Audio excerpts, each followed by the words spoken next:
Hello friends, ఈ వీడియోలో తెలుగు చిత్రసీమలో ప్రేక్షకుల మనసును దోచుకొని పలు అవార్డులు రివార్డులను గెలుచుకున్న చిత్రాల గురించి తెలుసుకుందాం. అందులో భాగంగా 1964వ సంవత్సరంలో ఆంధ్రప్రదేశ్ ప్రభుత్వం ప్రారంభించిన నంది అవార్డుల ప్రధానోత్సవంలో తొలిసారి నంది అవార్డులను గెలుచుకున్న తెలుగు చిత్రాలేమిటో తెలుసుకుందాం. అలాగే ఇతర అవార్డులు ఏమైనా ఉంటే వాటి గురించి కూడా ప్రస్తావించుకుందాం. మొదటిగా డాక్టర్ చక్రవర్తి. మహానటుడు అక్కినేని నాగేశ్వరరావు, మహానటి సావిత్రి, జగ్గయ్య, షావుకారు జానకి ప్రధాన పాత్రలో నటించిన ఈ సినిమాలో కృష్ణకుమారి కీలక పాత్రలో దర్శనమిచ్చారు. అన్నపూర్ణ పిక్చర్స్ పతాకంపై డి మధుసూదన్ రావు నిర్మించిన ఈ చిత్రానికి ఆదుర్తి సుబ్బారావు దర్శకత్వం వహించగా తొలి బంగారు నందిని కైవసం చేసుకోవడమే కాకుండా ఆ సంవత్సరానికి సంబంధించి ఉత్తమ తెలుగు చిత్రంగా నేషనల్ అవార్డును కూడా కైవసం చేసుకుంది.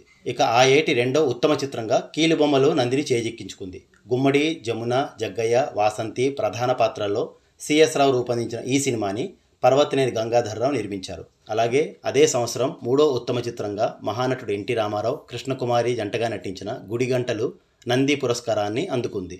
వి మధుసూదన్ రావు తెరకెక్కించిన ఈ చిత్రాన్ని రాజలక్ష్మి ప్రొడక్షన్స్ పతాకంపై సుందర్లాల్ నహతా, డూండి సంయుక్తంగా నిర్మించారు.